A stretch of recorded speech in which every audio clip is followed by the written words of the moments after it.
네, 오늘 오전 10시에 열린 형사재판 첫 공판 준비기일에 직접 출석한 윤 대통령이 오후 3시부터 진행될 탄핵 심판에도 직접 출석하기 위해서 헌법재판소에 도착을 했습니다. 네, 오후 3시부터는 가장 먼저 한덕수 국무총리가 증언대에 설 예정인데요. 윤 대통령과의 대면을 관심이 쏠리고 있습니다. 네. 관련해서 자세한 소식 임주혜 변호사 그리고 진기훈 기자와 함께 짚어보겠습니다. 두 분 어서 오세요. 안녕하세요. 네. 자, 오늘 오전이었습니다. 비상계엄과 관련된 대통령 형사재판의 첫 공판 준비기일이 있었는데요. 공판 준비기일은 10여 분 만에 끝이 났고 또 구속 취소 신문까지 약 70분간 진행된 것으로 전해지고 있는데요. 먼저 진 기자가 오늘 공판 준비기일과 구속 취소 신문 관련돼서 주요 내용 좀 정리를 해보죠. 네, 우선 오늘 이제 첫 공판 준비기일, 그러니까 윤 대통령의 내란 혐의 형사재판의 첫 공판 준비기일이 서울중앙지방법원에서 열렸습니다. 예. 형사 25부 심리로 열렸고요. 이제 뭐 내란 전담 재판부처럼 되어 있는 이제 뭐 나머지 주요 내란 피고인들이 다 이제 심리를 받고 있는 그 재판부에서 이제 네. 공판 준비기일과 이제 구속 취소 신문을 진행을 했습니다. 공판 준비기일은 이제 뭐 이런 앞으로의 이런 기일의 절차나 뭐 이런 것들을 정리하는, 그러니까 어떻게 앞으로 재판을 할 거다라고 하는 거를 말 그대로 준비하는 기일이기 때문에 뭐 이렇게 오랜 시간이 걸리진 않았고, 특히 이제 오늘은 10여 분 만에 12분여 만에 이제 종료가 네. 됐습니다. 검찰이 일단은 뭐 수사 기록을 이제 내겠다라고 한 것부터가 뭐 책으로 230권, 그러니까 7만 페이지 정도가 되는 이제 이런 7만 어떤 페이지. 방대한 기록을 이제 제출을 뭐 이제 하는 이런 상황이 됐었고요. 그러니까 물론 이제 다른 피고인들 뭐 이제 김용현 전 장관이나 뭐 조주호 경찰청장, 뭐 김봉식 전 서울청장, 뭐 이런 그 다른 피고인들의 내용도 좀 같이 들어가 있기는 하지만, 네. 암튼 이제 7만 페이지 정도가 되는 이런 어떤 기록을 제출을 하겠다, 이제 이런 어떤 계획을 밝히기도 했고요. 네. 또 이제 계속 이제 얘기가 되고 있는 거는 재판 병합에 대한 문제가 또 그 있었습니다. 부분도 치열했죠. 이제 이런 부분들도 이제 일단은 다음 공판 준비기일을 해보고 윤 대통령에 대해서, 그리고 이제 그때 이제 결정을 하겠다, 이렇게 재판부가 밝힌 상태고요. 그래서 이제 다만 이제 윤 대통령 측에서는 앞선 이제 기자 연결에서도 들으셨다시피 아직까지 이런 어떤 공소 사실에 대한 검토, 그리고 이제 본인들의 공소 사실 인정 여부에 대한 검토, 이런 부분들이 뭐 아무래도 뭐 탄핵 심판이랑 같이 좀 이 재판이 진행이 되고 있다 보니까 충분하게 기록 검토를 하지 못했다. 그래서 이제 병합에 대한 의견까지 더해서 다음 공판 준비기일 때 얘기를 하겠다, 이렇게 얘기를 한 상태고, 다음 공판 준비기일은 3월 24일 오전 10시로 이렇게 잡힌 상태입니다. 네. 오늘 사실 가장 관심이 갔던 거는 구속 취소 신문이었죠. 그렇죠. 아무래도 예. 그러니까 구속이 취소가 된 불구속 상태에서 재판을 받을 수 있을 것이냐 말 것이냐를 결정하는 이런 신문이었는데, 이제 여기서 이제 윤 대통령 측과 이제 검찰이 부딪혔던 쟁점 중에 하나가 바로 이제 이 구속 기간과 관련된 논쟁이 있었습니다. 예. 윤 대통령 측에서는 말하자면 검찰이 이 구속 기한이 만료된 이후에 이제 구속 기소를 했기 때문에 이 구속이 취소가 돼야 된다, 정당한 지금 구속이 아니다라는 이제 입장을 펼쳤는데요.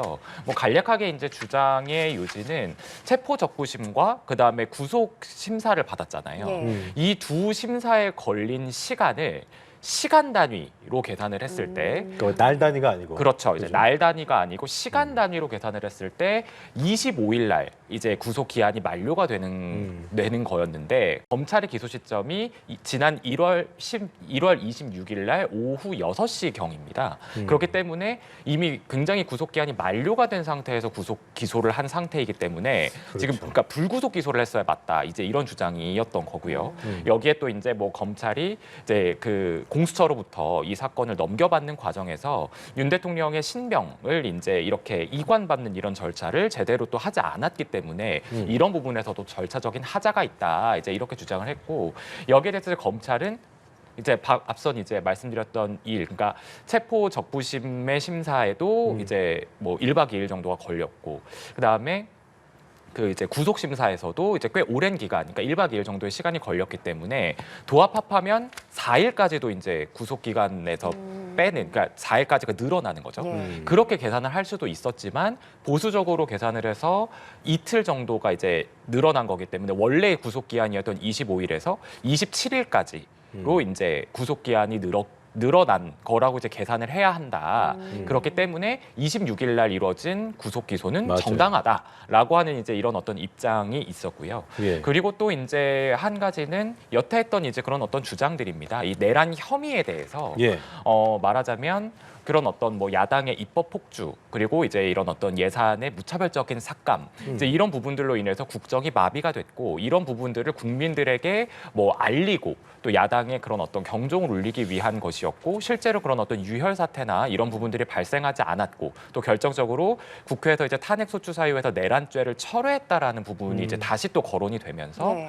이제 이런 것 자체만 봐도 내란죄는 성립이 되지 않는다. 그렇기 때문에 범죄의 상당성도 없고 증거인멸의 우려도 없기 때문에 구속을 취소해야 한다. 예. 이제 이런 이제 입장을 이제 윤 대통령 측이 펼쳤고 반대로 이제 검찰은 물론 이제 이런 어떤 뭐 진술들도 많이 나왔지만 이런 부분들이 뭐 증거가 또 수집이 되기도 했지만 증거가 수집이 됐다라는 이유만으로 구속을 취소할 수는 없고 또 여기에 윤 대통령이 석방 상태에서 이제 재판을 받게 될 경우에 각종 관계자들과 접촉의 가능성이 있다. 그러니까 아직은 현 대통령이기 때문에 그 그렇죠. 말씀인 이제 거죠? 그렇기 예. 때문에 굉장히 그런 어떤 향후의 증언들에게 굉장히 압박이 가해질 수 있고 그렇기 때문에 이런 어떤 구속 상태를 유지해야 되는 그리고 또 내란죄가 성립함은 이미 여러 피고인들의 진술 조서나 증거나 이제 이런 부분에서도 이미 다 증명이 된 부분이기 때문에 뭐 범죄의 상당성도 있고 증거 인멸의 우려도 아직까지 남아 있는 상태이고 그래서 이제 구속 상태가 유지가 돼야 된다 이렇게 좀 양측이 공박을 벌인 상태입니다. 그렇군요. 네, 진 기자가 정말 꼼꼼하게 정리를 다 잘 정리해줬어요. 해주셨는데 예, 예.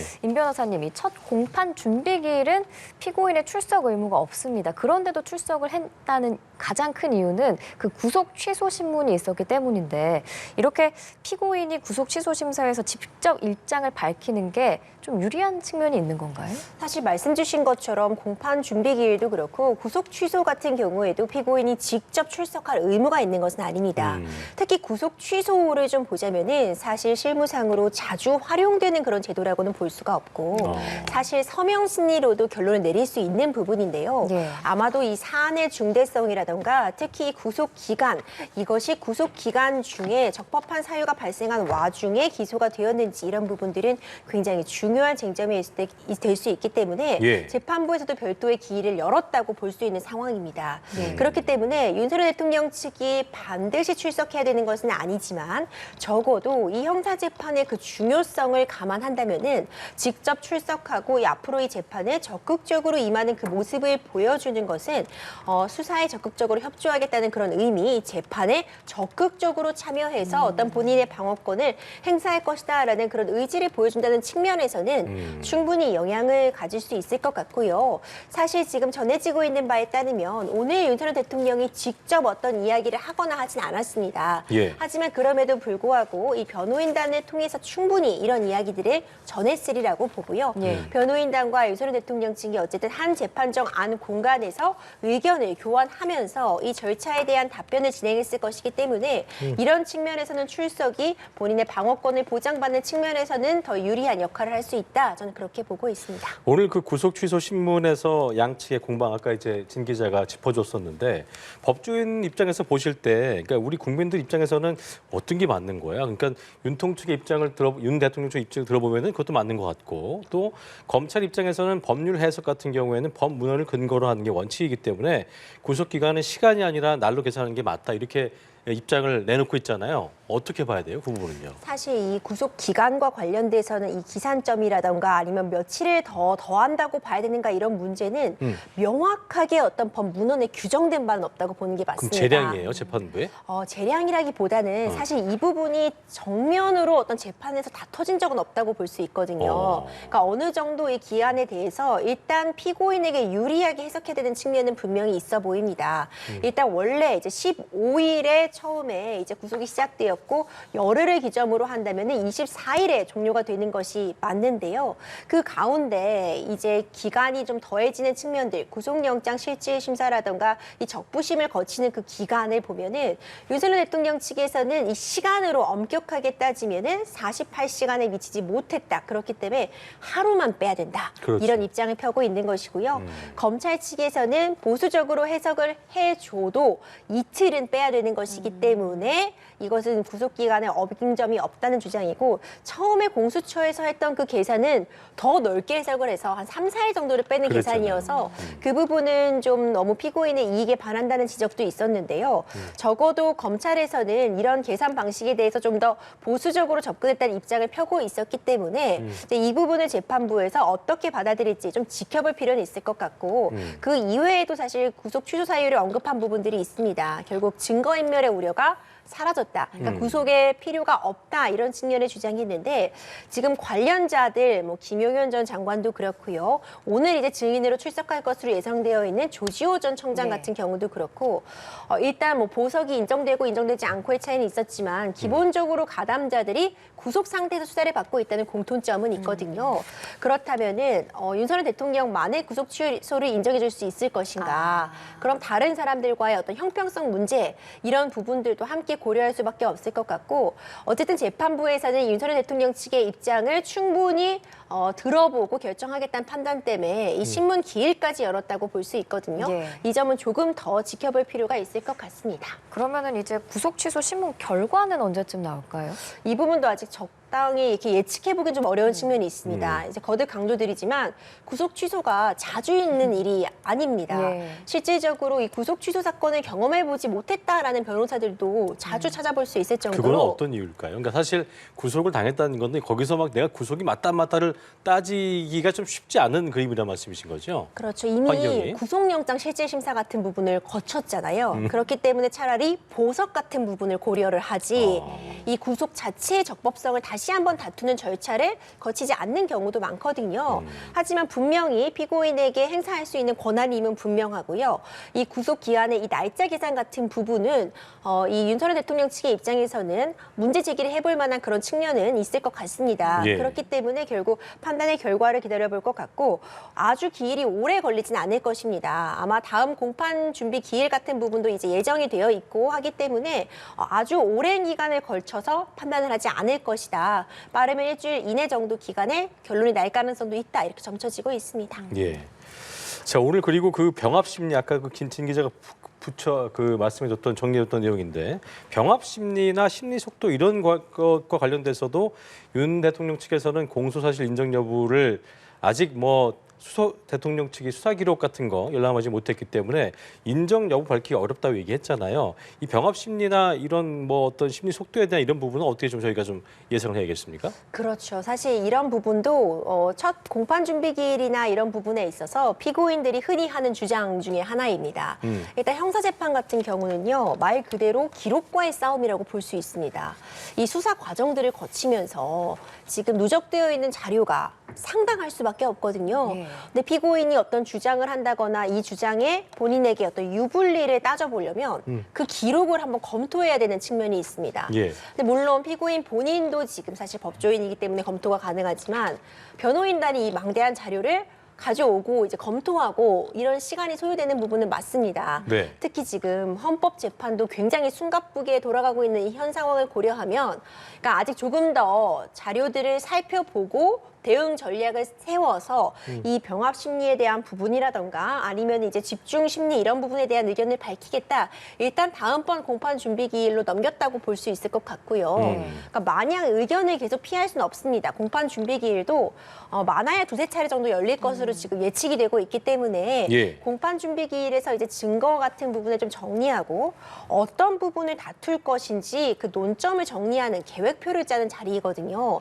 계획표를 잘못 짜면 방어권 행사에 불리할 수밖에 없습니다. 치명적일 수 있군요. 그렇죠. 계획표부터를 잘 짜놔야지 그래도 방어권 행사에서 유리한 고지를 점할 수 있기 때문에 계속해서 이제 의견을 다음번에 개신하겠다 할 수는 없을 것 같고 정리를 통해서 아마 다음 공판 준비 기일에는 어느 정도 이와 관련된 의견을 밝힐 것이고 그래야지 또 재판부에서 이제 국회 측의 입장이라던가 아니면 이제 윤석열 대통령 측의 입장, 검찰 측의 입장 이런 부분들을 다 들어보고 결정할 수 있기 때문에 검찰 검찰 측에서는 지금 입장을 밝히고 있는 부분들이 있는 만큼 윤석열 대통령 측에서도 다음 공판 준비 기일에는 좀 더 구체적인 답안을 들고 올 것이라고 저는 보고 있습니다. 그러니까 검찰 입장에서는 그 김 전 장관 재판 때도 분리 진행이 효율적이라는 의견을 드린 바 있다면서 사건을 어떤 하나의 절차로 합치는 병합 심리는 반대를 한 상황인데 그렇죠. 대통령 측에서는 일단 입장 밝히지 않았기 때문에 어떤 유불리에 대한 고심을 한 중이라고 봐야 되는 거죠.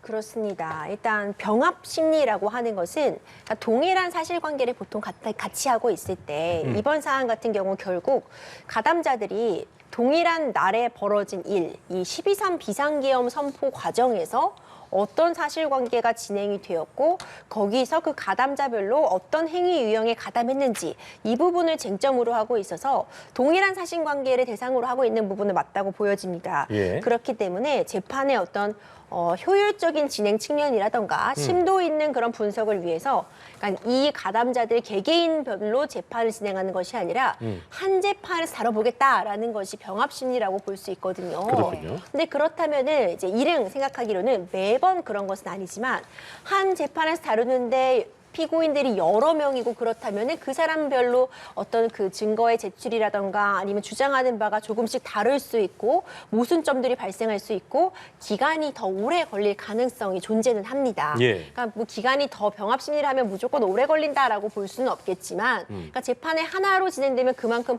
복잡해질 측면이 있다고는 볼 수 있겠죠.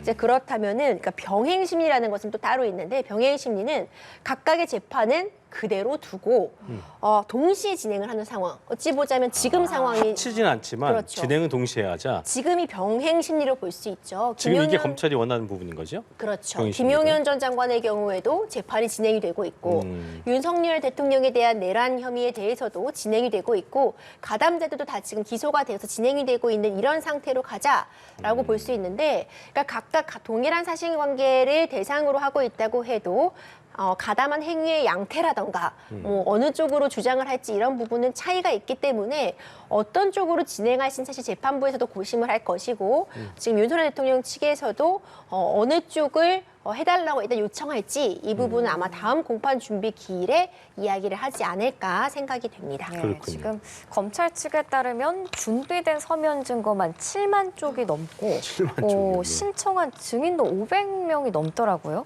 그래서 검찰이 집중 심리를 진행해달라 이렇게 요청을 했는데 그러면은 재판부가 집중 심리 여부를 판단하는데 어떤 기준으로 판단하는 거예요? 그 받아들일지 말지는? 그러니까 결국 재판부에서 집중 심리하겠다는 건 일주일에 2번 정도 열어서 계속해서 이제 판단을 받아보겠다. 그러니까 우리가 지금 헌법재판소 탄핵 심판 보면은 집중 심리하고 있다고 볼 수 있거든요. 예. 그러니까 매주 화목 정해진 이 변론 기일이 열리고 있고 증인 신문 같은 부분도 이제 시간을 이제 저녁 늦게까지 해서 좀 하고 있는 그런 측면들. 날짜도 미리 정해놨었잖아요. 그렇죠. 예. 이제 그런 측면들을 이치 보자면 이제 집중 심리라고 볼 수 있는데 재판이 사실 재판부에서 어떤 재판 하나만 담당하고 있지 않습니다. 예. 그러다 보니 일반적인 경우를 보자면 이제 뭐 한 달에 한 번 정도밖에 변론 기일이 안 잡히는 경우도 있거든요.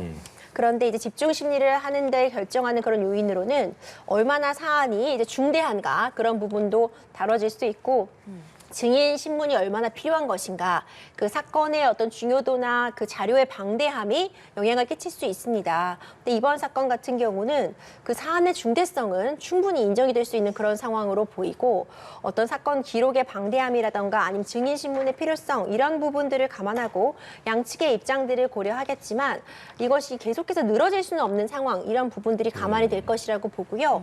만약 구속 취소가 인정되지 않는다고 한다면은 1심이 구속기한이 최장, 그러니까 연장이 되었을 때도 6개월입니다.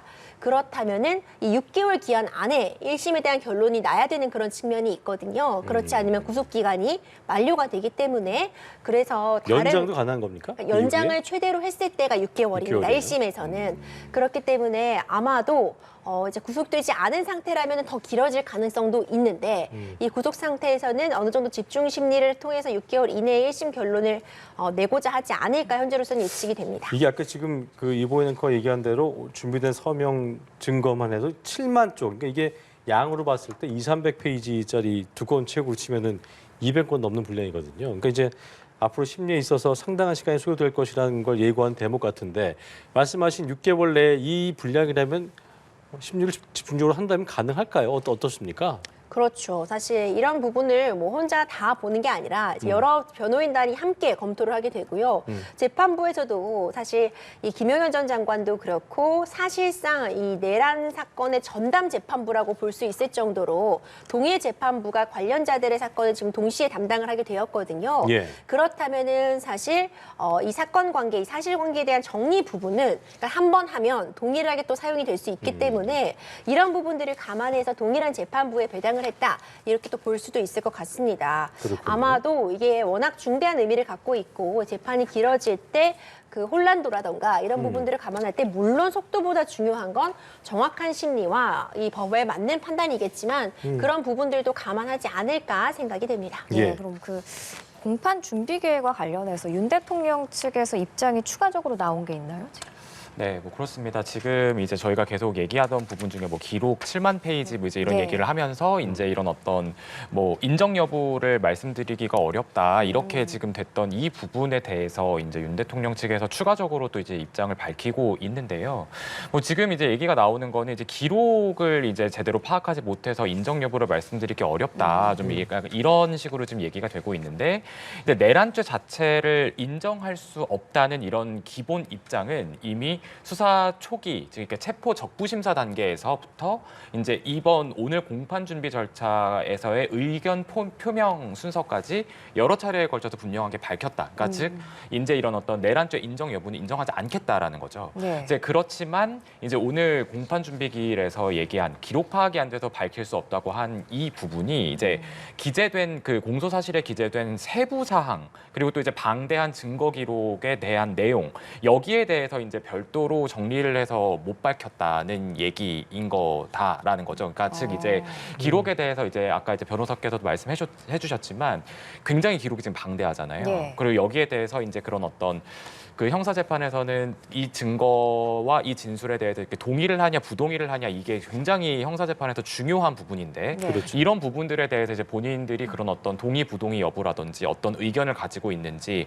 이런 부분들에 대해서 그 부분을 이제 밝히지 못했다라는 이야기지 내란죄 자체에 대해서 뭐 이제 인정을 하냐 마냐 여부는 일관되게 밝혀오고 있다. 그러니까 내란죄 자체는 인정할 수 없다. 이제 이런 입장을 다시 한번 분명히 한 그런 입장을 낸 걸로 보입니다.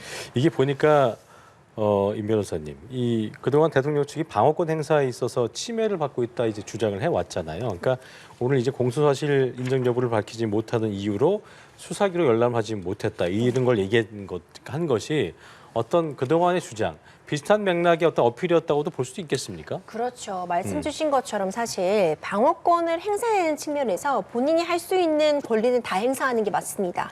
우리 재판을 진행하는 그 이유가 뭐 3심제를 두고서 3번의 기회를 주는 것, 3번의 판단을 받도록 하는 것도 그런 맥락이라고 볼 수 있고요. 뭐 구속 취소를 행사하는 부분이라던가 아니면 이렇게 기일을 모두 지정하고 통보하는 그런 방식에 대한 이의 제기라던가 일단 방어권을 행사하는 측면으로는 볼 수 있을 것 같습니다. 그렇기 때문에 이런 방대한 기록 열람에 시간이 걸리기 때문에 충분히 더 기록을 보고 답변하겠다 이런 취지도 그러니까 방어권을 행사하려는 측면에서 충분히 가능한 주장이다. 저는 이렇게는 보고 있고요. 다만 그것이 무한정 인정될 수 없다는 부분은 윤 전 대통령 측도 알고 있을 겁니다. 오히려 계속해서 이제 시간 끌기식의 어떤 그런 재판에 참여하는 모습을 보인다면은 예. 제대로 그러니까 실기한 공격이라고 표현할 수 있는데 내가 지금 해야 될 주장을 할 시점을 놓칠 수 있거든요. 재판부에서는 또 이것을 마냥 기다려줄 수가 없습니다. 재판이 계속해서 진행이 되는 와중에 계속해서 아직 검토를 하지 못했다. 이 부분이 문제가 있기 때문에 응할 수 없다. 이런 대응을 하다가는 이때에 제때에 주장해야 되는 말을 놓칠 수 있는 그런 측면이 있어서 윤석열 대통령 측은 아마 누구보다 이런 부분들도 잘 알고 있기 때문에 일단 사건 기록이 방대하고 이런 부분이 있다고 해도 언제까지는 안 볼 수는 없습니다. 그러니까요. 당연히 확인을 하고 아무리 지금 재판들이 겹쳐 있다고 해도 다 거쳐야 돼야만 하는 그런 과정이거든요. 그리고 오늘 이제 윤곽근 변호사가 이 형사 재판을 이제 공판 준비 기일 마치고 하는 그 인터뷰 내용을 보더라도 뭐 헌법 재판의 결과에도 당연히 이런 재판의 결과에는 수긍을 한다. 이런 또 이제 취지의 이야기가 있기도 했는데 이제 그런 부분들을 보자면 이 재판에 진행되는 이 과정마다 문제 삼는 것이 아니라 어떤 본인의 방어권 행사 측면에서 유불리를 따져서 지금 행사하고 있는 것으로 보이고 그렇게 또 제대로 응해야지만 결국 방어권도 제대로 보장될 수 있다는 점을 가장 잘 알고 있기 때문에 오늘은 일단 공판 준비기일에서 일부 답변을 다음으로 미뤄놓은 그런 측면이 있다고 해도 전 다음번 안에는 어쨌든 결론을 얘기를 하면서 진행을 할 수밖에 없다. 이렇게 보고 있습니다. 예, 이제 1시간 뒤인 오후 3시부터 윤 대통령 탄핵 심판 10차 변론 기일이 열립니다. 그렇습니다. 윤 대통령이 지난 9차 때는 헌법재판소에 도착을 하긴 했는데 심판정에 들어가지 않았거든요. 오늘은 출석을 하는 거죠. 오늘은 변론이 어떤 식으로 진행이 되나요? 네, 이제 오늘 오후 3시부터는 이제 지금까지 잡혀 있는 변론 기일 중에서는 마지막 증인 신문이 예정이 되어 있고 윤 대통령 측이 신청을 했고 또 이제 국회 측에서도 이제 한덕수 총리를 신청을 해서 이제 한덕수 총리가 이제 양측의 증인으로 나오게 되는 거고요. 그다음에 이제 홍장원 전 국정원 1차장과 조지호 경찰청장 이렇게 세 명의 증인이 오후 3시부터 2시간 간격으로 이제 출석을 해서 증인 신문을 받게 됩니다. 그렇게 진행이 되고요. 앞서 이제 말씀하셨던 것처럼 윤 대통령은 저번에 이제 구치소에서 왔다가 헌법재판소에 왔다가 변론 기일이 진행되기 직전에 다시 돌아가기도 했었죠. 이제 그때 대통령 측에서는 어찌됐건 오늘은 이제 그런 어떤 절차상의 문제와 그동안에 변론을 했던 내용들을 정리를 하는 그런 어떤 기일이기 때문에 대통령이 굳이 이제 앉아서 이제 얘기를 할 그런 어떤 부분들이 없어 보여서 대리인단에게 이름을 하고 돌아가겠다는 걸로 그렇죠. 이제 결정을 했다 했는데 오늘 같은 경우는 아무래도 여지껏 윤 대통령은 계속해서 증인 신문이 끝날 때마다 발언권을 얻어서 얘기를 했었죠. 그런 어떤 증인들의 주장에 대해서 그렇게 계속 해왔었기 때문에 오늘은 아무래도 좀 출석을 해서 끝까지 자리를 지킬 것으로 보이고요. 특히 오늘 나오는 증인들이 굉장히 또 각각이 지금 가지고 있는 쟁점들이 워낙에 중요한 쟁점들이 많기 때문에 오늘은 아무래도 직접 출석을 해서 그런 어떤 증인신문 과정을 지켜볼 걸로 예상이 됩니다. 예, 오늘 오후 3시부터 헌재 대통령 탄핵 심판 10차 변론이 방금 전 진 기자의 말대로 진행이 됩니다. 사실상 증인신문이 이루어지는 변론으로 마지막이 될 수 있는 그 기일이고 또 지금 짚어드린 대로 중요 증인들이 출석을 하기 때문에 더욱더 중요한 변론 기일이다 이렇게 볼 수 있을 텐데 임 변호사께서 보시는 오늘 10차 변론 기일의 관전 포인트 좀 정리를 해볼까요? 이 10차 변론 기일 굉장히 중요한 의미 같습니다. 사실 증인 신문이 결국 이번 이 10차 변론 기일에서 가장 중요할 수밖에 없는 그런 상황인데 증인의 중요성이 사실 모든 증인이 중요했지만 오늘 증언 굉장히 중요할 것 같습니다. 한덕수 총리 같은 경우에는 사실 이 국무회의를 거쳤느냐 제대로 거치지 못했느냐가 만약 국무회의 심의를 거치지 못했다라고 본다면 이 헌법과 개헌법에 따라서 이 비상계엄 선포는 이 대통령의 헌법상 이 개헌법상의 권리이기 때문에 탄핵심 사유가 되지 않는다는 윤석열 대통령의 주장에 크게 타격을 입힐 수밖에 없거든요. 관련 법에 국무회의 심의를 거쳐야 된다고 정확하게 나와 있기 때문에 이 부분 과연 이 한덕수 총리가 어떤 증언을 할지 윤석열 대통령 측에서는 중요한 의미를 가질 수밖에 없어서 그리고 특히 한덕수 총리가 이전에 나왔던 그런 진술들을 보자면 국무회의를 제대로 거치지 않았다는 취지로 또 볼 수 있는 그런 발언들이 있었거든요. 이 부분이 과연 이 헌법심판의 증언에서도 이어질지 아니면 이상민 전 행안부 장관의 증언처럼 어느 정도 국무회의 요건을 갖췄다고 판단을 했다는 쪽으로 이제 증언을 할지 이 부분이 굉장히 중요한 의미를 가질 것이라고 봅니다. 그리고 홍장원 전 차장은 사실 말할 것도 없이 지금 중요한 의미를 갖거든요. 다시 한번 오는 거잖아요. 그렇죠. 그러니까 다시 한번 온다고 짚어주셨는데 그 부분이 참 의미가 있습니다. 그러니까 다시 이미 증인으로서 와서 증언을 했는데 또다시 불렀다는 건 뭔가 더 물어볼 부분이 있다. 이 점을 의문점이 있다는 거죠. 인정해줬다는 측면도 있거든요. 오늘 아까 그 얘기했잖아요. 10차 변론의 관전 포인트 얘기했었는데 뭔가 오늘의 어떤 공방을 딱 예고한 듯한 어떤 발언이 아니었나 싶어요. 그렇습니다. 사실 이제 강도 높게 현재 이 윤석열 대통령 측이 재판에 임하고 있는 그런 태도나 주장에 대해서 좀 비난을 했다 이렇게 볼 여지가 있는 것 같습니다. 그러니까 양측이 굉장히 치열한 공방을 벌이고 있다는 그 증거라고 볼 수 있을 것 같고요. 이런 치열한 공방 때문에 이제 정청래 법사위원장 같은 경우에도 이렇게 강도 높게 이야기를 하고 있는 것 같습니다. 그만큼 오늘이 중요하다는 뜻이기도 하겠죠. 맞아요. 자, 지금 보시는 것처럼 대통령 측 변호인단이 계속 속속 헌법재판소로 입장하고 있는 모습, 배보영 변호사의 모습도 보이고 있고요. 오늘 10차 변론기일 예. 상당히 중요한 변론기일입니다. 그렇습니다. 지금 지정된 변론기일 중에 마지막 날이기도 하고요. 또 증인신문 3명이 예정돼 있는데 예. 증인신문이 원래는 90분이었는데 120분으로 늘었거든요. 그러면 시간도 늘어났다는 건 그만큼 또 재판관들도 중요하게 보고 있다. 이렇게 판단해 볼 수 있을까요? 네, 그렇습니다. 특히 윤석열 대통령 측에서 거듭 그 방어권이 제대로 보장받고 있지 못하다라고 이야기를 네, 하면서 조금 전에도 그 얘기를 한 것 같아요. 네. 맞습니다. 이 증인 신문도 이제 시간을 이제 초시계까지 동원해서 엄격하게 제한을 하다 보니까 윤석열 대통령 입장에서는 이제 홍장원 전 차장의 경우에도 그랬고 더 질문을 이어가고 증인 신문을 이어가면 어떤 그 진술의 모순점이라던가 증언에 대해서도 다른 부분이 충분히 이끌어낼 수 있었는데 계속해서 시간적인 제약 때문에 충분히 신문을 하고 있지 못하다 이런 취지의 또 주장을 하기도 했거든요. 예. 저희가 그러면은 또, 진 기자가 관련 내용 내용을 한번 또 들어봤습니다. 정리가 됐으면 한번 부탁드리겠습니다. 예. 네, 우선 아까 이제 석동현 변호사에게 질문이 이제 들어갔던 부분 중에 하나는 예. 과연 이제 오늘 사실 나왔던 사람들이 체포 지시 또 이제 국무회의의 정당성 등에 대해서 앞서 이제 진술을 한 바가 있는 사람들인데 그러니까요. 다시 부른 이유가 뭐냐, 이제 어떤 이유로 부른 거냐라고 했을 때 아마 이제 한덕수 총리를 겨냥해서 한 이야기인 것 같습니다. 이게 방어 차원의 문제가 아니라 증인 신문을 통해서 정말 대통령이 이런 어떤 경고성 계엄을 결심하게 된 이 계기를 이 국가적인 어떤 비상 위기 사항 이런 것들에 대해서 국무총리의 답변을 통해서 좀 입증을 하는 이런 부분이 굉장히 중요한 문제이기 때문에 그래서 이제 그렇게 해서 이제 한덕수 총리를 이제 증인으로 신청을 하게 된 것이고 오늘 그래서 신문 과정에서 이 국무회의 자체의 적법성 이런 부분들 이게 특히 이제 계엄이라고 하는 게 갖는 특수성을 좀 볼 필요가 있다 이제 네. 이렇게 얘기를 했는데 통상적으로 열리는 이런 어떤 국무회의와는 좀 다를 수밖에 없다. 왜냐하면 계엄이 워낙에 특수한 상황이기 때문에 그래서 이제 그런 부분들에 대해서도 좀 이제 한 총리의 입을 통해서 좀 들어보려고 한다라는 이런 어떤 입증 계획 비슷한 얘기를 이제 밝히기도 했었고 또 그래서 어떤 국가 비상 사태에 대해서 판단하게 된 이런 어떤 정황적 근거들 이런 부분들을 좀 납득을 시키겠다 이제 이렇게 이제 입장을 밝히고 들어갔는데요. 아무래도 이제 한 총리를 이제 윤 대통령 측에서 왜 신청을 했느냐, 사실 국회 등에 나와서 이제 앞서 변호사께서도 말씀하셨지만 뭐 윤 대통령 측에서는 좀 불리할 수 있는 발언들, 뭐 국무회의 요건이 네. 갖춰지지 않았다라는 한결에 취지의 있었다, 그렇죠, 이런 뭐 발언들을 했죠. 간담회와 같은 자리였다, 뭐 이런 발언들을 내놓기도 했었잖아요. 예. 하지만 지금 윤 대통령 측에서는 이런 식으로 비상계엄이 선포될 수밖에 없는 배경을 가장 잘 알고 있는 사람, 국정의 2인자인 총리를 신문하지 않고서는 이게 좀 될 수가 없다. 정당성을 확보할 수가 없다. 그렇죠. 그게 이제 한 총리에 대한 신청 이유이기도 했었고, 네. 그래서 재판부가 한 차례 기각했다가 또 이제 뭐 받아들인 네. 걸로 보입니다. 그렇기 때문에 오늘 이런 부분들에 대해서 아무래도 대통령 측에서는 좀 질문이 이어질 것으로 보입니다.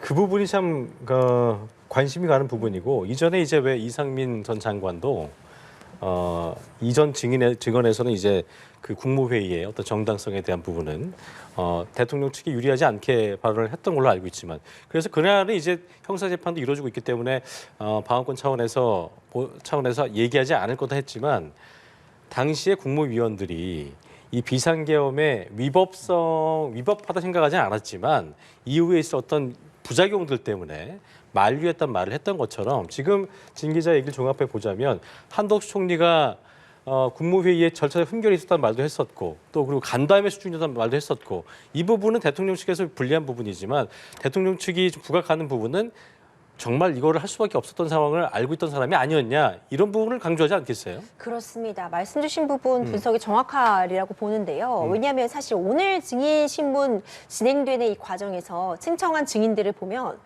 얼뜻 보기에는 윤석열 대통령 측에 다 불리한 진술을 할 맞아요. 가능성이 예. 높은 그러니까요. 증인이라고 볼 수도 있습니다. 이미 나온 발언들을 보면 그렇죠. 그러니까 기존까지 나온 그런 수사기관에 했었던 진술이라던가 이런 부분을 보면 이른 불리할 수도 있지 않나 생각을 할 수 있는데 사실 재판은 어떤 발언 하나하나에 대해서 유불리를 따지는 것이 아니라 예. 우리가 흔히 숲을 본다고 얘기를 하는 것처럼 전체적인 그림을 봐야지 그 발언의 유불리를 따질 수 있는 측면이 있습니다.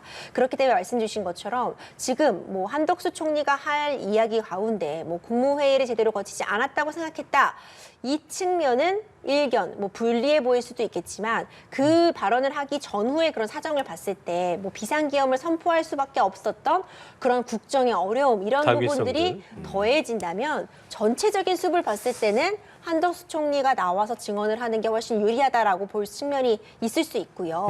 그리고 윤석열 대통령 입장에서는 지금 나와 있는 그런 증언이나 이런 진술들 가운데 국회의원을 뭐 체포했다 이 진술이라던가 아니면 국회에 대한 완전한 봉쇄를 지시했다 이런 부분이라던가 국무회의를 전혀 거치지 않았다 이런 부분은 반드시 그 증언이나 진술의 신빙성을 약화시키거나 우리가 법적으로는 그 증언을 탄핵한다라는 표현도 쓰는데 네. 그 부분에 대해서 짚고 넘어가지 않으면 이 탄핵 심판에서 굉장히 불리한 위치가 어려운 위치에 처할 수 있어서 그런 부분을 반드시 짚고 넘어가기 위해서라도 증인으로 다시 한번 불렀다. 그렇기 때문에 오늘 변론 기일이 매우 중요하다. 이렇게 볼 수 있습니다. 예. 지금 헌법재판소에 계속해서 윤 대통령 측 대리인단도 속속 도착하는 모습 저희가 보여드리고 있고요. 예.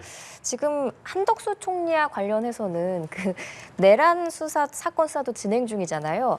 그러면 한 총리가 오늘 헌법재판소에서 좀 증인 신문을 거절할 수도 있는 거 아닌가요? 한덕수 총리 같은 경우에는 이제 탄핵과 관련해서도 좀 문제가 되고 있고 바로 어제도 있었죠. 맞죠. 한덕수 총리가의 탄핵 부분에 대해서 탄핵 심판에 대해서도 진행이 됐고 예. 또 이제 권한쟁의 그 국회 의결종족수와 관련해서 맞아요. 권한쟁의 이런 부분도 진행이 되고 있는 부분은 맞습니다. 하지만 사실 이 총리라는 그 자리를 고려할 때 국정을 지금 이끌어 나가는 사실상의 2인자라고 볼 수 있잖아요. 네. 그렇기 때문에 이제 대의적인 측면, 이제 국가에 대한 그런 측면을 고려하면 한덕수 총리 같은 경우에는 어떤 방식으로든 선서를 하고 전 증언을 하지 않을까 이렇게 지금 생각을 하고 있거든요.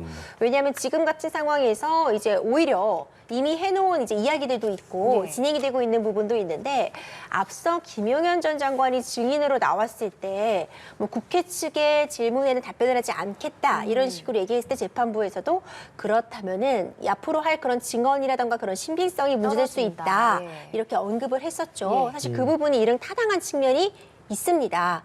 그래서 전체적인 이 과정을 고려할 때 어떤 방식으로든 한덕수 총리가 기억나는 대로 기억에 반하지 않는 방식으로 질문에 대한 답변을 이어가지 않을까 저는 예측을 하고 있습니다. 네, 한덕수 총리에 이어서 두 번째 증인 홍장원 전 국정원 1차장이 될 텐데 5시부터 정 기자 진행이 되는 거죠? 네, 뭐 예정대로는 그렇습니다. 뭐 물론 한 총리에 대한 신문이 얼마나 좀 길어질지는 알 수 없는 그러니까요. 부분이지만 아무튼 예정이 되어 있기로는 오후 5시부터 진행이 되는 이런 순서로 잡혀 있습니다. 예. 그리고 이후에는 또 과정이 어떻게 좀 진행되는지 그 절차 좀 정리해 보겠습니다.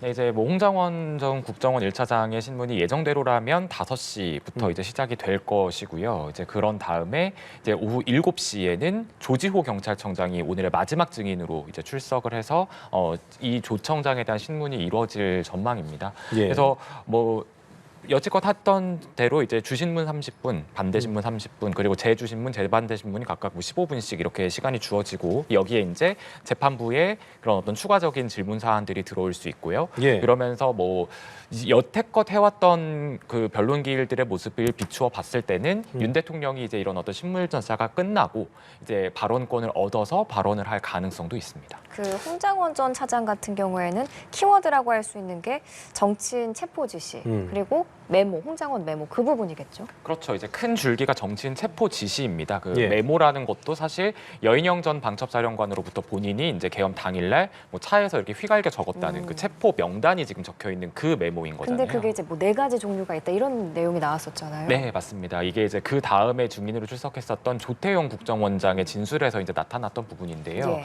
조태용 국정원장은 이 홍 전 차장이 해왔던 진술, 그러니까 이제 이런 어떤 여인영 전 방첩사령관으로부터 계엄 당일에 오후 11시 6분경에 이제 본인의 차 안에서 이런 어떤 체포 명단 한 4명, 5명 정도가 되는 그 체포 명단을 받아 적었고 이제 이거를 본인이 이제 너무 이제 급하게 적느라고 못 알아보게 적어서 이거를 본인 보좌관에게 다시 한번 이렇게 정서, 그러니까 제대로 써봐라, 예. 다시 옮겨 적어봐라라고 해서 이제 나왔던 그 메모가 있고 이제 이런 어떤 지시와 요청을 받은 이후에 또 윤 대통령에게 전화를 받았다는 거잖아요.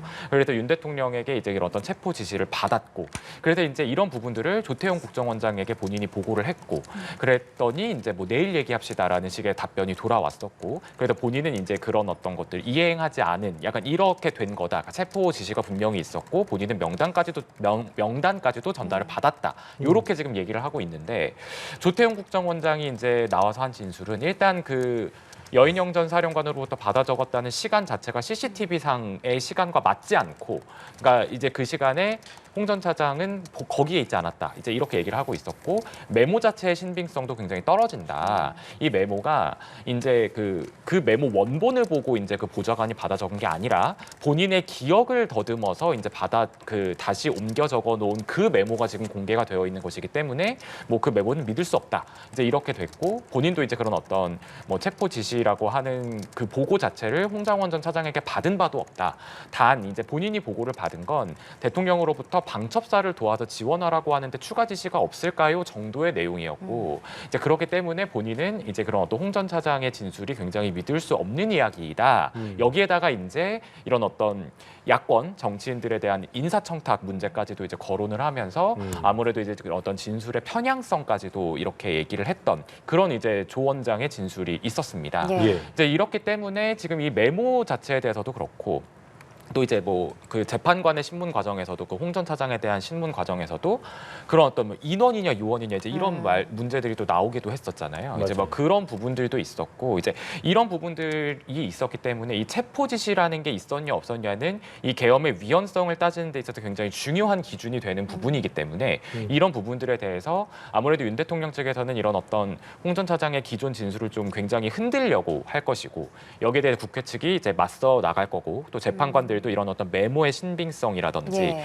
이날 있었던 그런 어떤 시간대별 상황들을 다시 한번 이제 확인을 하면서 예. 체포 지시가 있었는지 없었는지 여부에 대한 판단이 아마 홍 전 차장에 대해서는 중요 쟁점이 될 것으로 예. 보입니다. 예, 좀 전에 저희가- 그 변호사께서도 언급을 해주셨는데 홍장원 전 차장 같은 경우에는 5차 변론 때 출석을 해서 윤 대통령 측에 상당히 불리한 진술들을 많이 했었잖아요. 그런데 왜 오늘 또 다시 부른 건지 그러면은 어떤 질문들을 집중적으로 하게 될지 그것도 궁금하고 그 메시지의 신빙성을 떨어뜨리기 위해서 뭐 메신저를 공격한다 이런 얘기도 나오기도 했었거든요. 어떻게 보세요? 그렇죠. 이제 결국 어떤 질문을 던질 것인가 이 부분에 대한 답변부터 해보자면은 결국 어떤 증언이 신빙성을 가지려면 그를 뒷받침할 만한 다른 증언이나 진술이 나오거나 이를 뒷받침할 만한 물증이 있다면 당연히 그 증언의 신빙성이 매우 높아지게 되고요. 어떤 증언이 있는데 이 증언과 배치되는 그런 증언들이 나온다거나 지금 홍장원 전 차장 같은 경우에는 조태용 국정원장이 일부 이에 반하는 증언을 했다 이렇게 볼 수 있겠죠.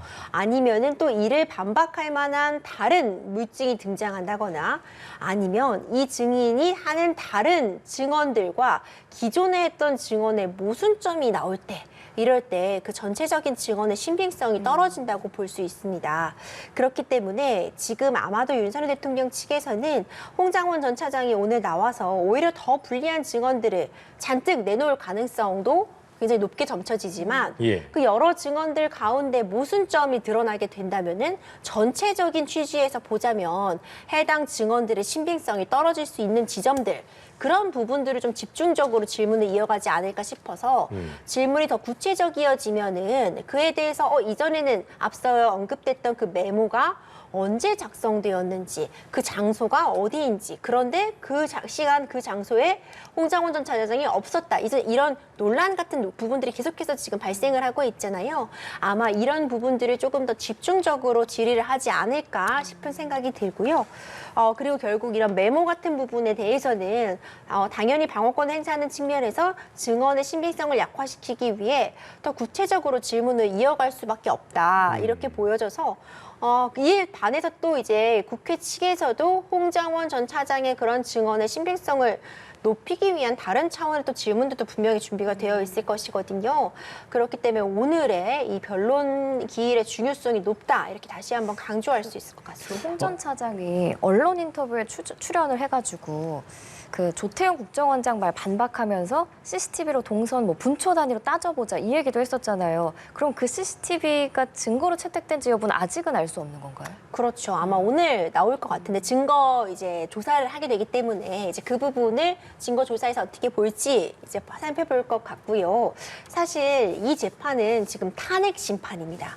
그러니까 12.3 비상계엄 선포의 헌법과 법률에 위반한 부분이 있는지 그 위반의 정도가 중대한지를 보는 거여서 이 메모가 정말 진짜인가 내지는 이 메모 때문에 누군가가 형사처벌돼야 되는가 이 부분이 지금 쟁점은 아니라고 볼 수 있거든요. 예. 다만 그 부분이 전체적인 이 증언의 중요성을 감안할 때 굉장히 중요하게 다뤄줘야 되는 부분은 맞지만 지금 메모의 진위 여부를 다투는 재판잔치는 아니기 때문에 이 메모가 실제로 작성이 되었다라는 점을 강력하게 입증할 필요는 없더라도 적어도 이 부분에 대해서는 한번 살펴보고 서로 진술들을 들어볼 필요성이 있다.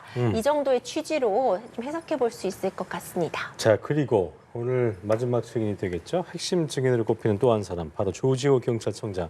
건강상의 이유 때문에 사실 구인을 하기 참 쉽지 않은 부분이었는데 나오기로 결정이 됐습니다. 조지호 청장 역시 윤 대통령 측이 요청한 증인인데 아까 이제 임 변호사께서 말씀하신 대로 오늘 나온 뭐 3명 모두 표현적인 이유를 보면 윤 대통령에게 유리할 수 있는 것보다 불리할 수 있는 진술을 했던 부분들이 있기 때문에 그럼에도 불구하고 윤 대통령 측 입장에서 조 청장을 요청한 이유 그 부분을 좀 짚어보죠. 그렇죠. 말씀 주신 것처럼 이제 일흥 불리할 것으로 보이는 그런 증인들이라고도 평가할 수 있습니다. 물론 전체적인 맥락을 고려해야 봐야겠지만 조지호 전 청장 같은 경우에는 결국 그 경찰 인력을 이제 국회로 실제로 보낸 그런 당사자라고 볼 수 있거든요.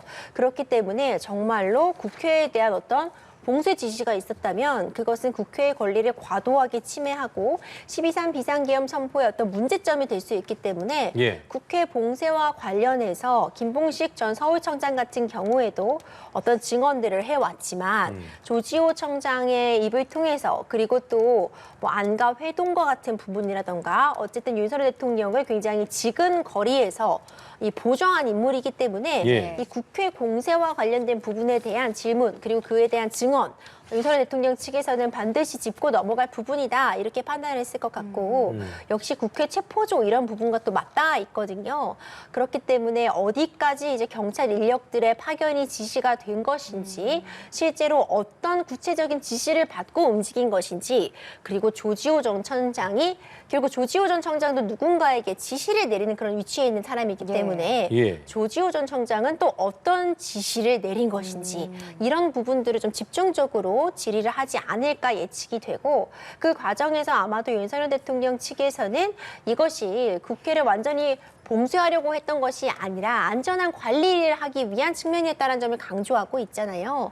이제 그런 부분들에 대해서 어느 쪽 주장이 더 신빙성이 있는지를 재판부가 조지호 전 청장의 증언을 통해서 판단을 시도할 것이라 이렇게 예측이 되고 있습니다. 이게 사실 조 청장의 검찰 조서가 증거로 채택된 상황이기 때문에 윤 대통령 측엔 특히나 더 불리한 상황일 수 있을 텐데 그 내용을 좀 보면 윤 대통령으로부터 6차례 전화를 받았고 국회의원을 체포하라는 내용이었다는 내용이 담겨 있고요. 또 하나가 이제 정치인 체포 명단이 실제로 있었는지 여부인데 이 체포 명단에 대해서도 조 청장 같은 경우에는 여인영 방첩사령관으로부터 들었다 이렇게 검찰 진술을 한 거죠. 그렇죠. 이제 이런 부분들이 조서에 담겨 있다 이렇게 이야기가 나오고 있고 그렇기 때문에 윤석열 대통령 측에서 특히 이 수사기관의 조서를 증거로 채택하는데 문제를 제기하기도 했습니다. 자, 다시 한번 저희가 그 조지호 경찰청장의 3번째 증인 관련된 쟁점에 대한 걸 좀 예. 물어보고 있었는데 진 기자가 오늘 조 청장이 어떤 신문이 좀 이루어질 것인가에 대한 부분을 좀 정리를 해보면 좋을 것 같습니다.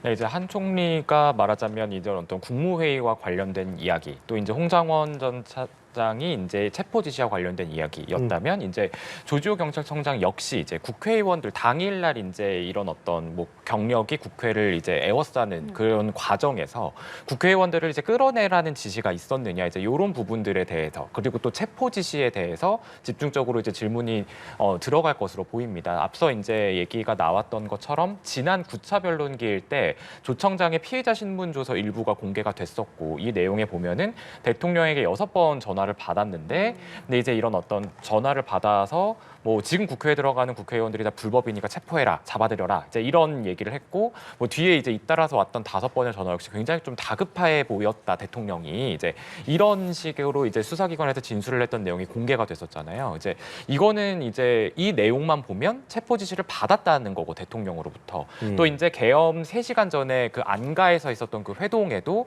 김봉식 전 서울청장이랑 같이 가서 그 이제 김용현 전 장관으로부터 A4 용지를 받은 인물이잖아요. 네. 이제 그 장악 대상 기관들이 적혀 있다는 그 문건이죠.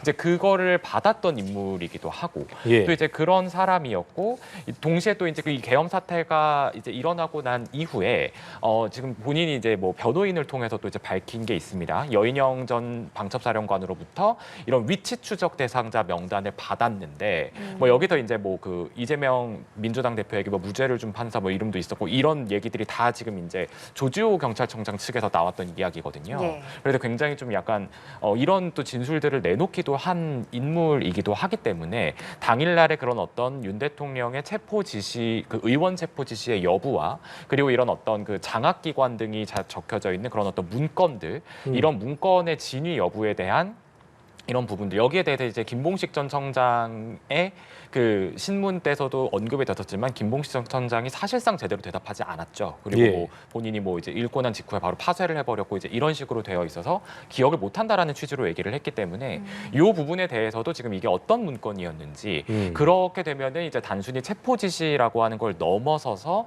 이런 어떤 장악기관 들에 대해서 좀 어떠한 위력을 행사하려고 했는지 이런 부분까지도 좀 질문이 이어질 것으로 보입니다. 예.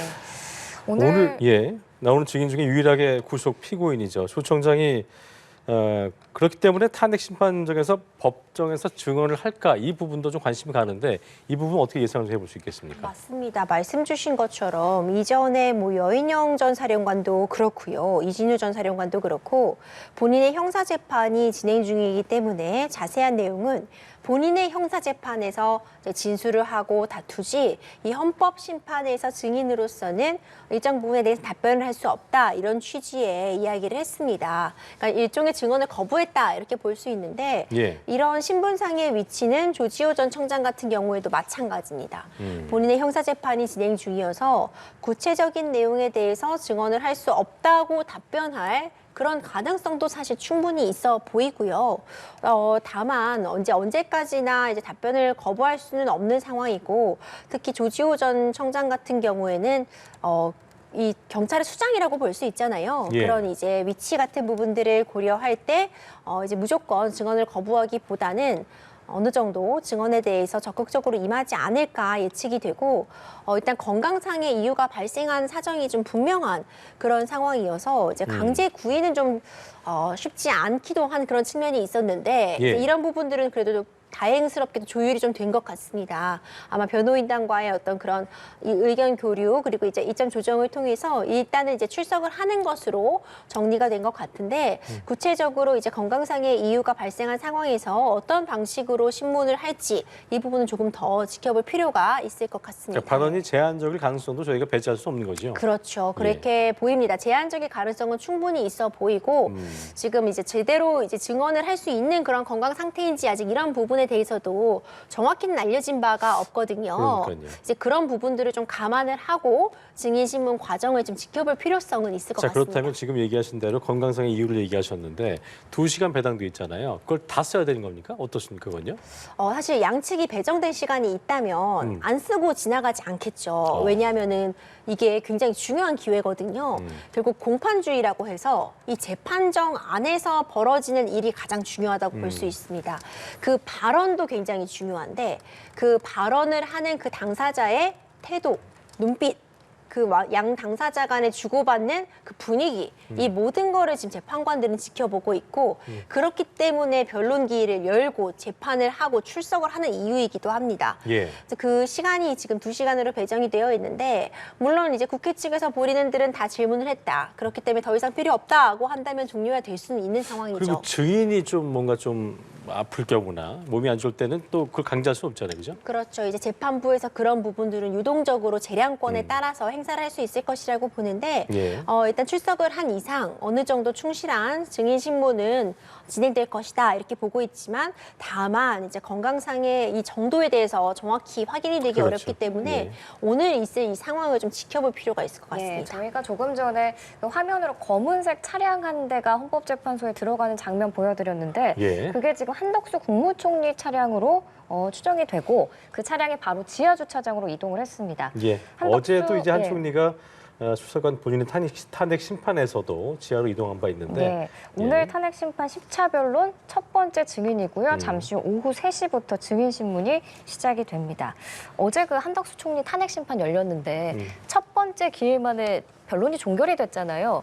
근데 그거는 그만큼 따져볼 부분이 조금 적었다 이렇게 저희가 해석을 할 수도 있을까요? 그러니까 정리가 잘 되었다면 사실 변론 기일이 계속 열릴 필요는 없습니다.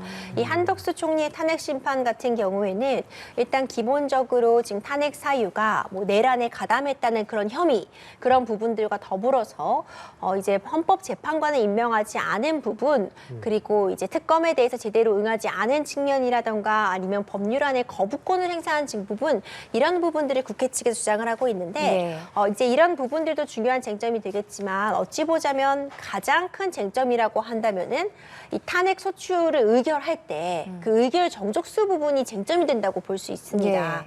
이게 지금 국무총리 국무위원회 지위이긴 하지만 당시에 대통령의 대행이었으니까, 권한대행이었죠. 예. 그래서 대통령의 권한대행, 그러니까 일종의 대통령의 권한을 행사하다가 발생한 그런 사유들이 지금 문제가 된다고 예. 볼 수 있는데 그렇다면 대통령을 탄핵 소추할 수 있는 이 제적위원회 3분의 2 이상의 찬성이 필요했던 것 아니냐. 그러니까 200명으로 봐야 되냐, 그렇죠. 150명으로 봐야 되냐 이 그렇죠. 부분이죠. 정확하게 지적해 주셨는데 그런데 지금 이 탄핵 소추안을 의결할 때 192명이 찬성을 했거든요. 그러면 3분의 2에는 미치지 못하고 이 과반수에만 넘은 그런 수치라고 보여줘서 이 부분을 과연 의결 정족수를 어떻게 해석할지가 사실 이번 한덕수 총리에 대한 탄핵 심판에 있어서는 가장 중요한 쟁점 내지는 다퉈볼 만한 부분이라는 생각이 들어서요. 예. 그렇다면 이제 그 부분에 대해서만 정리를 한다고 한다면 이제 한 번의 변론기일로 족하다 이렇게 판단을 했으리라고 보고요. 네. 다만 이제 단정할 수 없는 부분이 우리가 최상목 권한 대행 때도 확인을 했던 것처럼요. 예. 당시에 바로 선고가 있을 것이다라고 하고 선고 당일이었는데 미뤘죠. 그렇죠. 선고 당일 몇 시간 전에 다시 변론 기일을 제기하는 그런 결정이 나와서 지금 변론이 일단 종결되기는 했지만 아직 단정하기는 이르다 이렇게 볼 수 있을 것 같습니다. 예, 지금 시각 2시 38분 38초를 지나면서 한 21분가량 뒤면 오늘 10차 대통령 탄핵 심판 10차 변론 기일이 시작될 것으로 보이고요. 첫 번째 증인은 한덕수 총리가 될 것으로 예상이 됩니다. 초반에 이제 그 진기훈 기자가 얘기했던 것처럼 오늘 10차 기일이 일단 헌재가 지정한 변론 기일로는 마지막으로 보이기 때문에 추가 어떤 증인 채택이 없는 한 이걸로 변론이 거의 막바지에 이르렀다, 끝나게 된다. 이 부분을 또 궁금해하시는 분들이 많은 것 같아요. 그 부분 정리를 좀 해볼까요?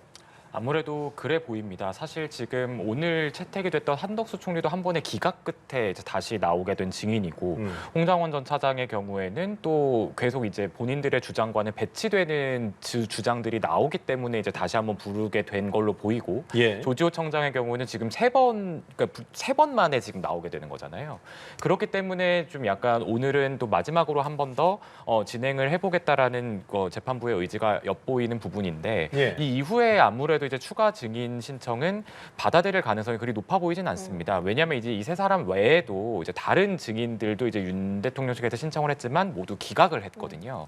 이제 그런 상황이기 때문에 오늘이 이제 마지막 증인 신문이 있는 변론 기일이라고 한다면 아직 이제 최후 변론이나 뭐 이제 그런 어떤 피청구인의 최후 진술과 같은 이런 어떤 재판을 마무리 짓는 마지막 절차들을 아직 진행하지 못한 사안이기 때문에 예. 이 정도를 진행하는 기일이 뭐 한 번 정도 추가 하나가 될 수는 있을 걸로 보이고요. 특히 이제 저번 9차 변론 때 이제 윤 대통령 측에서는 지금 국회 측에선 이게 마치 최종 변론인 것처럼 생각해서 준비를 해온 것 같은데 우리는 중간 변론 정도로 준비를 했다. 이제 그런 식으로 또 한 번 더 발언을 한 부분도 있었기 때문에 그러니까요. 그런 어떤 뭐 마무리를 짓는 그런 어떤 기일 정도가 한 번 내지는 뭐 정말 많다면 2번 정도 이렇게 잡힐 가능성은 있어 보입니다. 이게 지금 진 기자가 얘기한 대로 앞선 변론기일에서 재판부가 대통령 측이 최후 변론에 필요한 시간을 말하면 그것만큼 보장해주겠다고 말을 했기 때문에 이걸 또 얼마만큼 보장을 해줄 것이며 대통령 측에서는 요청할 것이며 이 예상을 해보면 좋을 것 같습니다. 그렇죠. 그 부분도 중요한 쟁점이 될 수 있을 것 같습니다. 예, 예. 어느 정도 보장이 될지 여부는 사실 이 헌법재판이라는 게 재판부, 재판관들에게 어느 정도 재량이 충분히 부여가 되어 있거든요. 어떤 식으로 재판을 꾸려나갈지는 재판부의 어떤 판단에 달려있기 때문에 이 부분도 오늘 좀 지켜볼 필요가 충분히 있을 것 같다는 생각이 들고요. 오늘 이 변론기일의 중요성 같은 부분들을 충분히 감안을 했을 때 재판부에서도 어쨌든 방어권 보장에 미진한 점이 없을 정도로 그런 부분들을 충실하게 보장을 해주지 않을까 이런 예측이 가능한 상황이라고 보고 있습니다. 네, 진 기자 오늘 이제 3시부터 시작이 되는데 기존에는 90분 이제 좀 늘어났다고 이번에는. 네, 그렇습니다. 원래 이제 이런 어떤 증인 신문 아무래도 좀 다시 나오는 사람도 있고 또 한 차례 기각했다가 채택을 한 사람도 있고 하다 보니 뭐 이런 어떤 애당초에는 원래 이제 8차 변론 기일 때까지 진행됐었던 증인 신문과는 달리 이제 뭐 1시간 반 정도의 시간씩만 이제 배정을 했었는데 아무래도 윤 대통령 측의 주장을 뭐 재판부가 많이 받아들인 걸로 보입니다. 그래서 이제 아무래도 오늘 오전에 있었던 형사재판 공판 준비 기일 일정과 조율해서 뭐 시간도 원래는 2시였던 거를 3시로 미뤄주기도 했고요. 그러면서 좀 증인신문 시간도 이제 2시간씩 이제 기존 종전과 똑같이 2시간씩 이렇게 각 증인마다 배정을 하는 이제 그런 식으로 정리가 됐습니다. 예. 오늘 증인 신문이 끝나면 그러면 최종 선고까지 남은 절차는 무엇인지도 설명해 주시죠. 아무래도 이제 오늘 증인 신문까지가 끝나게 된다면 이제 오늘이 마지막 증인 신문이라는 이제 가정하에 그렇게 되면 그런 어떤 이제 양측의 최후 변론을 듣고 또 피청구인인 윤 대통령의 최후 진술을 듣는 이런 재판의 마무리 절차가 아마 한 번 정도는 한 기일 정도는 진행이 될 것이라고 보이고요.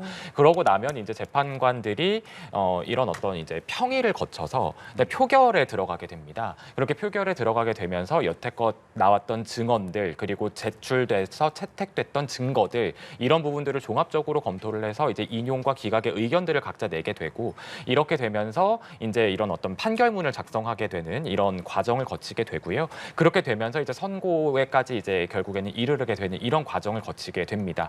통상적으로 지금 이제 앞선 대통령들 전직 대통령들의 사례를 봤을 때 이 기간이 이제 11일, 14일 정도가 이렇게 걸렸던 사례들이 있거든요. 뭐 노무현 전 대통령이나 박근혜 전 대통령의 경우에 이제 그렇기 때문에 뭐 그런 기간과 비슷하게 이제 걸린다라고 보면 이제 마지막 그 최종 변론이 끝나고 난 이후에 2주 내외 정도의 기간이 있으면 이제 이런 어떤 윤 대통령의 탄핵에 대한 최종 선고가 내려질 것으로 예상이 됩니다. 네. 임주혜 변호사께서는 이번 변론이 마지막이 될 것이냐 아니면 한 번 정도 더 기회가 있을 것이냐 어떻게 예상을 좀 하시는지요? 일단 최후 진술이라고 하죠. 양측이 최종적으로 입장을 표명하는 절차는 반드시 거칠이라고 봅니다.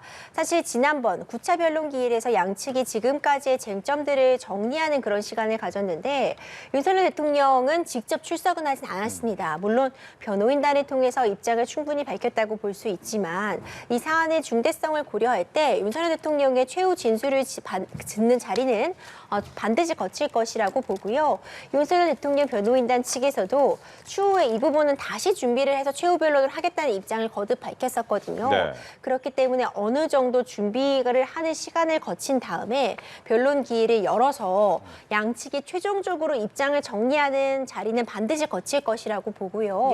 그런 기일이 한두 차례 열리지 않을까 예측은 됩니다. 물론 아직 증인신문이 완전히 끝났다고 단정할 수는 없습니다. 오늘 일단 증인신문을 충실하게 진행을 하고 이 과정에 나오는 증언들을 들여볼 필요성은 있을 것 같은데 만약 더 이상 증인신문이 이루어지지 않는다거나 아니면 추가된다고 해도 뭐 한두 명 정도에 그친다고 한다면 앞으로 변론기일이 한두 차례 정도 더 열리면 종결이 되지 않을까 예측이 되고 그렇다면은 지금 앞서 기자님께서 설명해 주신 것처럼 어떤 평의의 과정이라던가 이런 부분들을 거쳐도 3월 내에 결론이 나오지 않는가 이런 예측이 지금 나오고 있습니다. 예, 헌법재판소가 추가로 증인을 채택하거나 추가 심리가 필요하다고 판단할 가능성은 어떻게 보십니까? 사실 그 부분은 단정하기는 어렵습니다. 일단 지금까지 지금 일어나고 있는 과정을 보면 한덕수 총리 같은 경우에도 오늘 증인 신문이 진행이 될 예정이지만 애초에는 신청에 대해서 기각을 했던 예. 당사자였거든요. 홍장원 전 차장의 경우에도 한 번 이미 불렀던 증인이기도 하고요. 그리고 조지호 전 청장 같은 경우에는 이미 증인으로 2번 불렀는데 2번 다 출석을 하지 않았고 그 당시에는 강제 구인을 고려하고 있지 않다고 했다가 이번에는 또 강제 구인까지 시도를 하려고 했던 그런 상황들이 있어서 재판부에서는 사실 어떤 증인을 채택할지 말지에 대해서 진행되는 과정에 따라 유동적으로 결정을 할 수 있는 측면이 있습니다.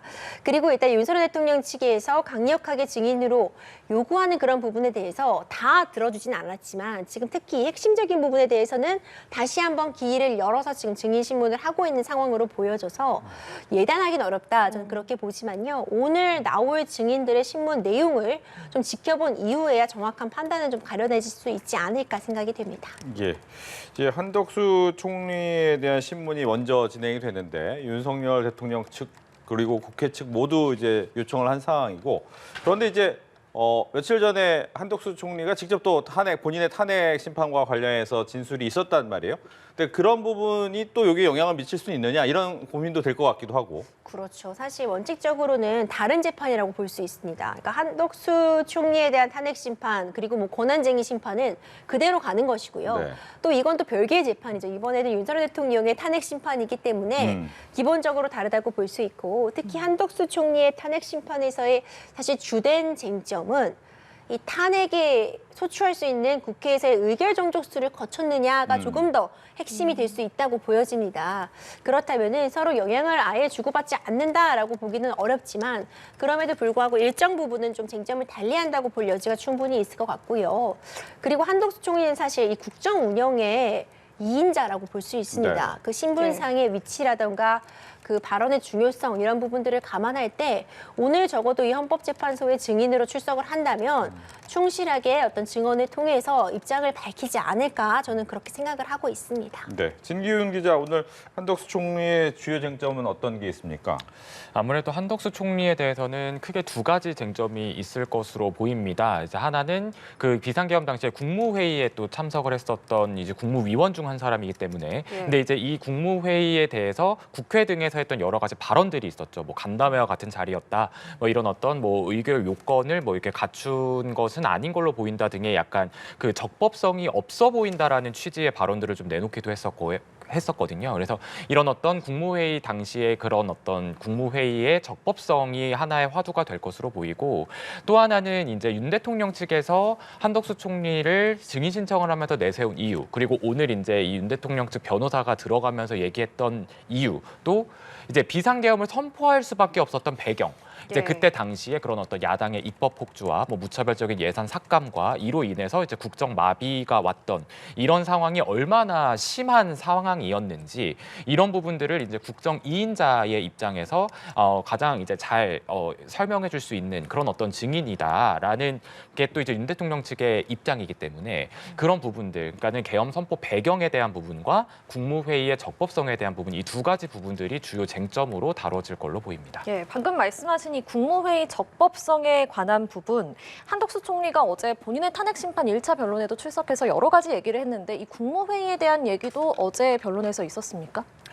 국무회의에 대한 이제 이야기라기보다 이제 내란이라고 하는 거를 이제 본인이 막지 못했다라고 하는 부분들에 대해서 이제 아무래도 이제 본인이 국무회의에 참석을 했고 이제 그때 그 참석을 했을 때 이제 계엄을 선포하기 위한 이런 어떤 자리였다라는 거를 알게 됐고 이제 다만 이제 본인이 거기서 이제 적극적으로 이제 그걸 더 말리지 못한 부분들에 대해서는 뭐 굉장히 뭐 죄송하다라는 식의 이제 언급이 있었습니다. 이제 이런 어떤 국무회의에 그렇기 때문에 본인이 참석을 했었고 이제 그랬다는 사실은 어찌됐건 다시 한번 또 증명이 된 셈이기도 하죠. 그리고 또 이제 본인에 대한 탄핵 소추 사유 중에 하나가 이런 어떤 내란에 동조했다라는 사유가 또 하나가 있기 때문에 그런 부분들에 대한 얘기가 나오다 보니 이제 국무회의에서의 그런 어떤 발언들, 그리고 특히 이제 본인이 이제 거기서 좀 반대 의사를 표명을 하긴 했지만 더 이제 적극적으로 그렇게 뭐 임하지는 못했다, 적극적으로 막지는 못했다, 이런 부분들을 이제 얘기하면서 이 점에 대해서는 뭐 사죄드린다라는 취지의 이제 발언을 내놓기도 했었습니다. 예, 한덕수 총리가 어제 탄핵 심판 1차 변론에서도 충분히 심의할 시간적 여유가 없었다, 통상 국무회의와 달랐다 이렇게 진술을 했는데, 그렇다면 오늘 국회 측은 좀 이 지점을 캐물을 것 같습니다. 그렇습니다. 이 국무회의 심의가 어떤 요건이나 절차를 거쳐야 되는지가 법문에 명확하게 규정되어 있는 것은 아닙니다. 다만 이제 그 심의라는 부분들의 그 측면을 고려할 때 뭐 거수를 통해서 찬반 투표까지는 이르지 않는다고 해도 적어도 내실 있는 토론, 의견 개진의 어떤 기회, 이런 부분들은 보장되어야 되는 것이 아니냐, 이런 이야기가 나오고 있어서 결국 어떤 국무회의의 요건을 갖췄다고 볼 수 있을 정도로 국무위원들이 실제로 참석한 상태에서 이루어진 것인지, 어떤 구체적으로 어떤 이 현안이라던가 진행될 부분에 대해서 이 부분을 서로 의견을 교환할 수 있었는지, 이런 부분들에 대해서 중점적으로 질문이 오고 가지 않을까, 저는 그렇게 예측을 하고 있습니다. 예. 윤석열 대통령의 이제 또 오늘 형사 재판이 있었고요. 뭐 근데 많이 궁금해하는 게 이제 재판장의 변동 부분이거든요. 최근에 이제 인사 시즌이긴 한데 이런 재판장의 유임이나 교체 이런 부분에 대해서 원칙이 좀 있습니까? 어떻습니까? 사실 이제 2월이 우리가 흔히 이제 기업에서도 하는 인사 이동 시즌이라고 볼 수 있습니다. 근데 이게 지금 이 내란죄 형사 재판이나 뭐 탄핵 재판 때문에 갑자기 일어나는 것이다, 이건 절대 아니고요. 그러니까 원래 하던 시즌이다, 그렇죠. 이렇게 볼 수 있는데, 이것이 어떤 딱 원칙을 가지고 뭐 무조건 일어나는 것이냐 본다면 일반적으로는 당연히 일어나는데, 경우에 따라서 예외적이라고 볼 수 있겠지만 지금 담당하고 있는 그 재판의 어떤 중대성이라던가 아니면 뭐 선고만 남은 시점이다, 이럴 때 재판부를 변동하는 것이 문제가 된다면은 변동을 하지 않을 가능성도 존재는 하거든요. 하지만 지금 아직 이제 일반적인 경우라고 한다면 이 재판관들의 인사 이동은 충분히 일어날 수 있고요. 근데 재판부에 배당이 되었다는 것이지 어떤 재판관이 이 사건을 이 사람만 판단해야 된다, 이런 부분은 없습니다. 원래 조직이라는 것이 인적 구성은 당연히 바뀔 수 있는 것이고, 이런 인적 구성의 변동과 관계없이 주어진 일들이 돌아가는 것이 어찌 보자면 어떤 조직의 기능이기 때문에 네. 인사 이동이 있다고 해서 어떤 재판에 있어서 결정적인 부분이 뒤바뀐다거나 아니면 이 재판의 시간이 너무 많이 지체된다거나 아니면 반대로 뭐 빨라진다거나, 사실 이런 부분은 발생하지 않는다고 보는 게 더 맞을 것 같습니다. 알겠습니다. 아마 많은 분들이 궁금해하시는 것 같아서 이제 잠깐 그 부분에 대한 이야기를 여쭤봤고요. 또 이제 홍장원 전 차장이 두 번째 핵심 증인으로 나옵니다. 어떤 얘기 나옵니까? 아무래도 5차 변론기일 때 출석해서 했던 그 진술들의 사실 여부, 그러니까 체포 지시를 본인이 윤 대통령으로부터 직접 받았는지 여부, 그리고 또 이 홍장원 메모라고 하는, 그러니까 본인이 계엄 당일날 여인영 전 방첩사령관으로부터 이제 체포 대상자 명단을 받아 적었다는 그 메모의 그 신빙성이 다시 한번 다퉈질 것으로 보입니다. 지금 이제 이 홍장원 전 차장이 증인으로 나섰던 게 5차 변론기일이었는데, 그 이후에 이제 조태용 국정원장이 나와서 홍 전 차장의 진술을 거의 다 뒤집는 이제 진술들을 내놓고 이제 내놓은 상황이었었거든요. 그러니까 이제 홍 전 차장은 본인이 계엄 당일날 밤 11시 6분 경에 여인영 전 사령관으로부터 전화를 받아서 차 안에서 급하게 메모를 썼고, 그래서 그 메모를 보고 보좌관에게 시켜서 다시 이렇게 제대로 써보게 했던 그 메모가 있고, 그러니까 그렇게 되면 체포 명단을 받았고, 또 이제 계엄 당일날 윤 대통령에게 또 전화를 받아서 방첩사를 도와서 지원을 해라, 뭐 이번 기회에 싹 다 잡아들여라, 이제 이런 지시를 또 받았다고도 진술을 했잖아요. 근데 이제 여기에 대해서 조태용 국정원장이 나와서 한 말은 어떻게 보면 이제 그 CCTV 상의 그러니까 지금 11시 6분이라고 하는 그 메모를 받아 적었다고 하는 그 시간에 홍 전 차장이 본인의 진술과는 다르게 그 이제 본인이 진술한 위치에 없었고, 그렇기 때문에 일단 그 행적 자체도 맞지가 않고, 그 메모라는 것도 그 보좌관이 다시 쓴 건 맞지만 그 메모의 원본을 보고 쓴 게 아니라 그 보좌관 본인의 기억을 더듬어서 이제 다시 쓴 메모이기 때문에 신빙성 자체가 떨어진다.